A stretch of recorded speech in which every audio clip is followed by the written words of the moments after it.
are you? Well, my name is Connie Henry. I've been several things over the years. I've worn several hats. At the moment, first and foremost, I'm a mother of a 2-year-old. By far the hardest job I've ever done. Harder than putting myself through a degree at the age of 18. Harder than going back and getting a PGCE, so being a qualified teacher. Harder than even being an international athlete and an international medalist in track and field. That was very hard work, but being a mother's even harder than that, and being a mother's even harder than starting my own charity, the Connie Henry Track Academy, a sport for social change charity based in London, in England, and still harder than being an international sports broadcaster. What's your greatest achievement? 1998, I believe, was one of the big high points in your career, that you jumped your personal best. As an individual who has had many hats during the course of her life, what do you think is your greatest achievement to date? I have to kind of repeat myself, really. Honestly, being a mother at 42 is the greatest achievement to date. It is unbelievably difficult.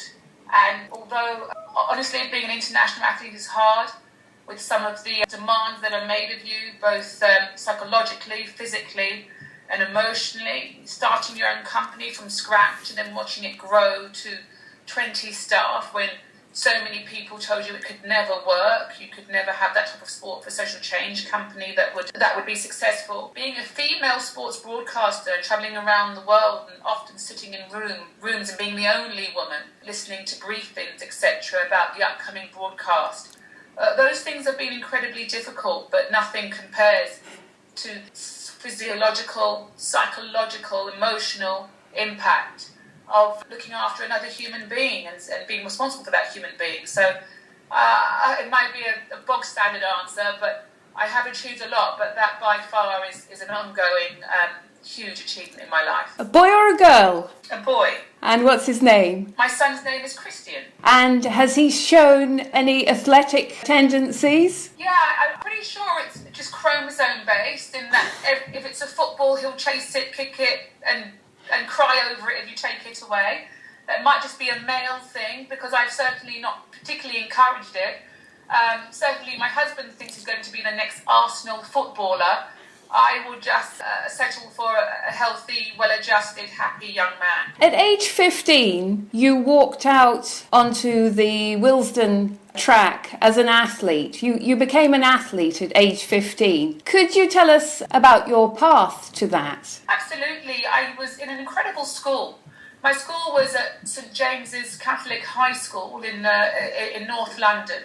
And we had an incredible PE teacher by the name of Mr. Johnson. And as most stories will tell you, you're inspired somewhere along the line and someone gets you started. And our PE teacher at the time was very passionate and exceptional and brilliant at what he does. Still a formative figure in my life and so many lives of the young people who love sport and went through that school. And he had an athletics club, and as every year, as you do as a PE teacher, you do athletics with the students at your school. And there was a club, a local track and field club very near to the school called Shaftesbury Harriers. And I was quite good at athletics, as I was at most sports. And I progressed from there to just joining the club in Shaftesbury Harriers in North London. But that was where my school was.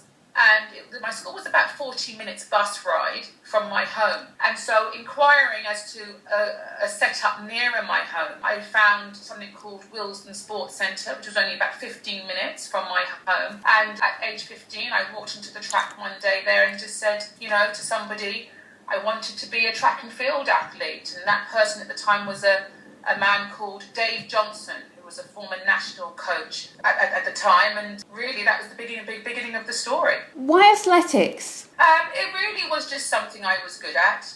As I said, I was good at most sports. Athletics had a foundation. There was somewhere where you could go and train. It was a regular basis. There was an infrastructure that was already in place, that was a bit more robust than, say, netball or hockey or anything else at the time. And my passion at the time was sprint hurdling and long jumping. They were more passions rather than what I was actually physically good at.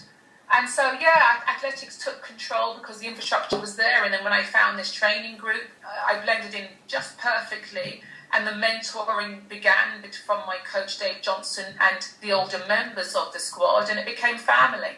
How young were you when you first realised that you were good at sport? At primary school, I remember being at primary school and being in the netball team and loving it and being quite good at it. I remember being in primary school and racing everybody all the time, including the boys. I'd want to race, and you would race all the time. And so, yeah, I think realising that I was probably quicker than the average girl started at a primary school age. And your pathway to the triple jump, it looks incredibly difficult. The hop, skip and jump, or the hop, step and jump. Why that particular event? Well, they say within track and field specifically that the event chooses you. You don't choose the event. As I explained already, that my passion really was to be a sprint hurdler and long jumper. I wasn't quick enough, as in a pure sprinter, to be a very good sprint hurdler. And so I essentially began being a long jumper, which I was okay at. However, pre-1997, women were not allowed to do triple jump. It was banned. Some scientists, no doubt male scientists, somewhere along the line, said that women were not physically able to do a triple jump. It was, of course, a nonsense and was overturned in approximately 1997. And so it was around that year where the event of women's triple jump opened up, and women across the world started to be able to triple jump. And what happened at the time is that the early triple jumpers were converted from another event, mostly long jump. So certainly in the United Kingdom, the top 3 jumpers in the United Kingdom, Ashley Hansen, Michelle Griffiths and myself, Connie Henry, we were all former long jumpers. And a lot of the training was quite similar from being a long jumper to a triple jumper. So we adapted just a little bit, and we quickly became very good at this particular event, and we all stayed with that event. Are there any prerequisites in terms of height and build for that event, would you say? I mean, is it ideal that you are over 5'10" or over 60 kilos? Yeah, what would you say? There are no prerequisites to the event if you wish just to partake in the event and have fun. In my personal opinion, if you really want to be an international athlete and win medals on the international stage, the only prerequisite, especially as a woman, this is my personal opinion, is that you must become incredibly strong with your core. There has to be a lot of core work. Pilates is very good for helping that core work. As a woman, as children, there becomes a point where your girls are naturally stronger than boys, and then as you go through puberty and you develop, boys naturally become stronger than girls. It's just a natural development. So when you go into sport, especially something like triple jump, women have to work a little bit harder to be stronger, to have their power to weight ratio work better for them, and have an extremely tough core and great abs and stability. And I think those things are prerequisites if you want to go on to become an international athlete and medal winner. You formed the Track Academy to encourage youngsters like you were. Can you tell us a little bit about the successes of the Academy and also how you define success there? Well, I'll start with the last question first. The aim of Track Academy is to help young people understand that they are more than the circumstances into which they are born. So our success is that, we define success as that if we have a young person who has raised self-confidence, who believes in themselves more, who came to us never thinking that they would go to university, but then they go to university, came to us failing at maths and English, and then leave with grade C or above that maths and English. Those are our definitions of success. It might be easier to explain what our definition of success is if I tell you what our definition of success is not. And so our definition of success at the Connie Henry Track Academy is not creating an Olympic athlete. If we create an Olympic athlete who doesn't have a GCSE in maths and English, then we have failed as an organisation. So our definition of success really is helping young people, as I say, believe that they are more than the circumstances into which they are born. And if I go back to your first question, Track Academy didn't start as brainwave of mine. I want to create the country's preeminent athletics for social change charity. That certainly wasn't the plan. The plan in 2007 was to simply create a training squad, an athletics squad, come along, do athletics, and yes, maybe be an Olympic athlete one day. However, when the young children came to what was then the Willesden Junior Athletic Squad and they started training, it became very obvious very quickly that the student athletes coming through the door needed a lot more support than just how to run fast or jump far. We found ourselves as an organisation doing a lot more mentoring, going into schools, going into homes, helping children attain and do better. And you provide classes, English and maths classes on Saturdays, I believe, to that end. That's what we do now. That's what it had to develop into. So yes, from the Willesden Junior Athletics Squad, we realised that we needed to do more, and so we in 2010 incorporated the squad and became a community interest company. And yes, and we started maths and English classes, supplementary school, which is every Saturday morning, which selected children attend before going on to do the athletics training at Willesden Sports Centre. So the individuals, I was interested in hearing possibly about the individual successes as a result of having attended your academy. Well, there are many success stories as a result of attending our academy. You know, we have a PE teacher that called us up once and said, this is very early in the day, so they called me personally. I didn't have an education and mentoring coordinator then, so they called me and they said, you know, Connie, you have to come and get this young man, because if you don't, by the end of the year, he will end up in prison or dead. And the PE teacher was adamant about it. We did go and get the young man from school. We brought him down to the academy. He started with us, very, very angry young man. It took many, many years to help this young man control his anger, to get some grounding, to have purpose. And this year, at the age of, in his early 20s, he got an international vest. He became an international athlete.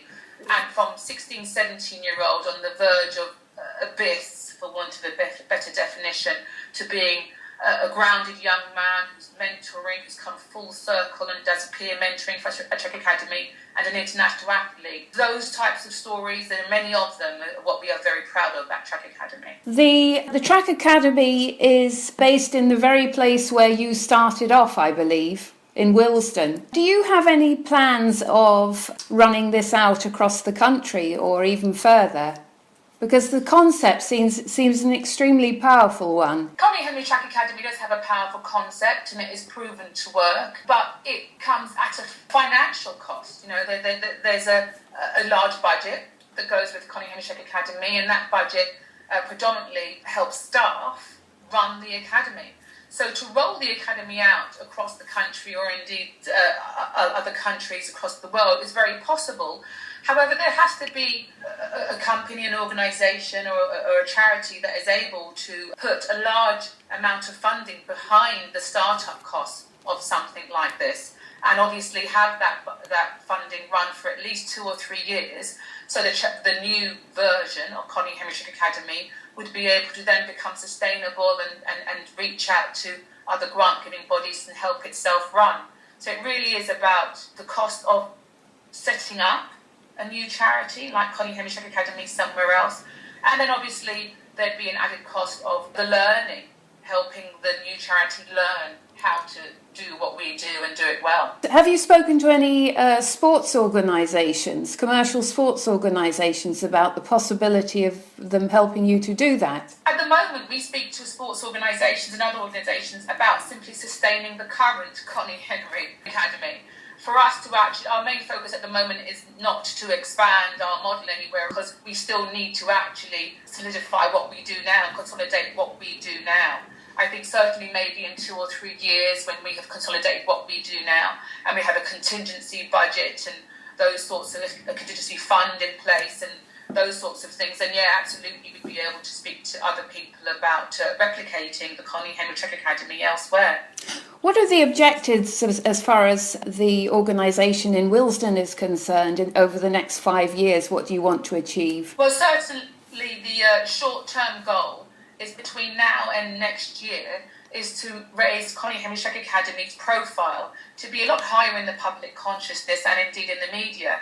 Next year we have an outstanding opportunity. It is the IAAF World Championships, Athletics World Championships, and they're here in London in 2017. I Connie Henry Academy being the only athletics for sport for social change academy in London, in charity of its kind in London, means we have an outstanding opportunity to position ourselves to really raise a lot of funds and awareness for what we do. And that really is the biggest goal at the moment, is short term, is between now and when the World Championships come to London, is to raise our profile and raise our income. With that in mind, who would you most like to meet? I think if I was to really want to meet somebody, there's a group called the Elders, and they are independent global leaders who meet yearly, and they believe in social revolution. And they have an incredible bunch of people, group of individuals that meet people like Kofi Annan and Sir Richard Branson, and they meet together and they use their contacts and their experience to really create social change. And I would like to meet them. I'd like to sit down with them and say, I understand that social change is important on huge levels in war-torn areas, etc.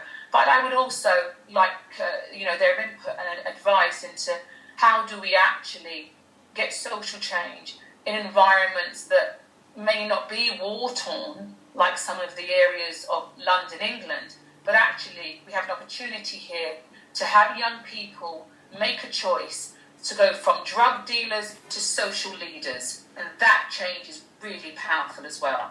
What would be the single question that you would ask them? How do you keep going? Why do you keep going? Because it's an internal drive. There's an internal want and need to make the world better, which can be exhausting. It is draining on every level, and you have to be careful that your family and things that are immediately close to you don't get impacted, but the internal drive doesn't allow you to stop because you understand you are doing a greater good.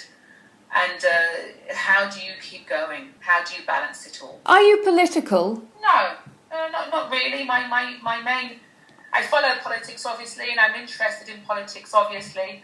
But, my main goal is how do I help young people believe they are more. They are more than what they're born into. It's such a debilitating thought process to wake up in the morning in a home where there are drug dealers or people that don't care about you and think that actually this is where I belong. And to change that thought process is much more important to me than being political. On a local level, what would you like to see happening in Willesden in terms of the support services around people who need help? And presumably, in some cases, the organisations that you sometimes have to coordinate with. What could be done? I think there is funding is always going to be an issue. Funding is paramount. I find there are so many organisations who know what they're doing, and they do it very well, but they do not have the funding that allows them to keep going and keep doing it very well. I think some organisations might need help as to how to run as an efficient business, business models. I think sometimes you have the status of charity or community group, and there's an expectation that you are simply a charity and a community group. So there you are, little people, go off and do your community's things. Where at Trek Academy we work very differently.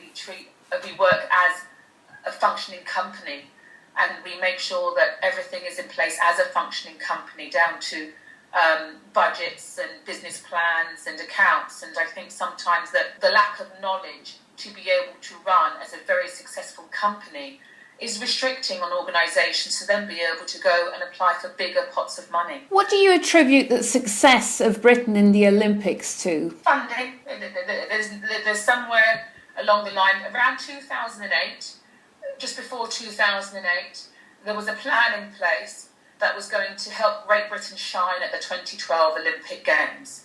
And funding was raised for Olympic organisations and NGOs to enable to help them bring home medals at the 2012 Olympic Games.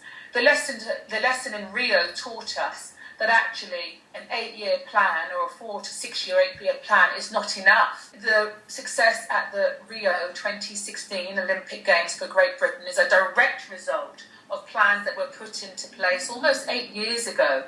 And those plans were about enabling athletes from Olympic sports to become full-time and be professional at what they do. Do you think more could be done to clean up a sport in terms of trying to curtail the use of drugs within sport? I mean, I think within all these sports, they all have their own plans and their own drug enforcement plans about what they need to do to clean up sports. I think all sports are doing the best that they can do. I think it's unrealistic to expect in any profession that you can eradicate people that want to cheat. If you can do that, then let's start with accountants. And let's start, how do we eradicate accountants that want to cheat and out of that profession?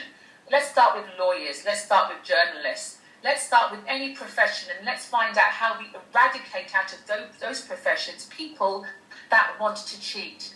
If you can bring me a profession where nobody wants to cheat at all because that profession has found a way to eradicate that, then great, let's bring the model into sport or into any of the sports. You know, we're dealing with human beings and unfortunately, whatever profession you are in, you are going to find people who want to cheat. Are you going to be watching the Paralympics? I will watch the Paralympics as much as I can. Unfortunately, the time difference was quite painful watching the Rio Olympics. A lot of the main events were on, as people know, at 2 or 3 in the morning. And that was quite painful, especially when you have a toddler to wake up to 2 hours, 3 hours later after going to sleep. So I may not be able to give the Paralympics as much attention as I did the other Olympics, but I will certainly have Radio 5 Live switched on, who did a fantastic job in Great Britain. BBC's Radio 5 Live cover everything that moves, and you really do get a sense of what's going on, and you kept up to date with all the successes of the Paralympics by listening to BBC Radio 5 Live. What do you think the root problem was of the funding issues around the Paralympics, or is rather? I don't know enough about the infrastructure of what actually happened. I think clearly there is obviously a funding issue, as some organisations didn't get or unable to get their funding in time to make the flight. So clearly there's a problem, but I do not know enough about the organisation of it to know exactly what the real problem was. Do you mentor anybody? I mentor everybody at Track Academy. Coaches, staff, children, the lot. There is being founder and director means that it's not only the young people that get mentored, but coaches that come through might need to be mentored. We mentor them as to be better coaches, as to grow within their abilities and what they need to do. Staff as well that come through. We have an intern from a local university, Brunel University, so she will need to be mentored along the way. So yeah, I mean, I find that I mentor the staff, the coaches, as well as the young people as well. What do you most need now to help you deliver the service that you would like to deliver at the Track Academy? Do you need volunteers? Do you need more government grants? Do you need more commercial sponsorship? Do you need more athletics coaches? Or is it a combination of a whole host of things? What do you need now? If these people are listening, what do you need? Connie Henry Track Academy needs core funding. We are very good at what we do. We're very good at assessing our strengths and our weaknesses and identifying our needs. I have professionals working on that all the time. We are very good at understanding where we need to go, having a 3-year project plan, having a business plan in place, IDing our costs and our focuses over the next 3 years and our income projection for 3 years. We're very good at what we do. We're a professionally run organisation. However, core funding is difficult to come by. Well, there's lots of grant-giving bodies where you can apply for things to run a particular project. However, running the project is great, and when you finish that and the monitoring and evaluating and receipts that need to go back for that project, we can do. However, the core funding to pay for the staff and pay for venues and pay for infrastructure and admin and paperwork, the core funding is what we need. And if we have core funding, we know exactly what to do with it and how to help our organisation grow and be more sustainable. If I live in London with a couple of kids who I think would be interested in joining your academy, do I need to live in the local area of Willesden, or can I visit and sign my kids up if I live on the other side of London? Connie Henry Academy have young people that come from all over London, from South London, North West, from really, it's not restricted to the area that you're in at all. It's not restricted to people that like athletics and think they're going to be the next Olympian. It's about young people coming along who want to join an organisation that make them feel welcome and make them believe they can do more than they actually ever believed. And how much does it cost per child? The structure varies at Connie Henry Academy, but you're looking at approximately £45 a quarter. So every 3 months you pay about £45, or less, depending on how much you want to use the service. And how do you evaluate the success of each child? Is it done after the 3 months, or is it done formally or informally? How does it work? I mean, at Connie Henry Academy, we evaluate the success of the service, formally and informally. We have an external organisation that comes in and does evaluation of our service, so we can formally know exactly where we're achieving, what we need to work on, what our strengths and weaknesses are, and how the young people view the service and what they think of the service. That's done formally. And then informally, obviously we speak to the young children, and children coming back over and over again with smiles on their faces and taking part and wanting to do more and forming relationships, lifelong relationships in time with, in some circumstances, with other young people at the academy, and the relationships they form with their coaches and their mentors. Those things that we see that we work on a daily and weekly basis, we know the charity is a big success. What are your plans in terms of media appearances? Do you have any presentations coming up? At the moment, myself, I don't have immediate presentations coming up. There are always opportunities for myself to obviously speak about Trek Academy, which I'm always happy to do. They come along at an ad hoc point, but we are actually working very much at the moment. We get to the end of our financial year in November, and we are thinking about, especially as I say, the short-term plan to enhance Trek Academy's image, both publicly and through the media and within corporates. We are now thinking about bringing on a full-time PR person to really raise the profile of Trek Academy ahead of the London World Championships here next year. Connie Henry, thank you very much for your time. Thank you, Andrea. Anytime.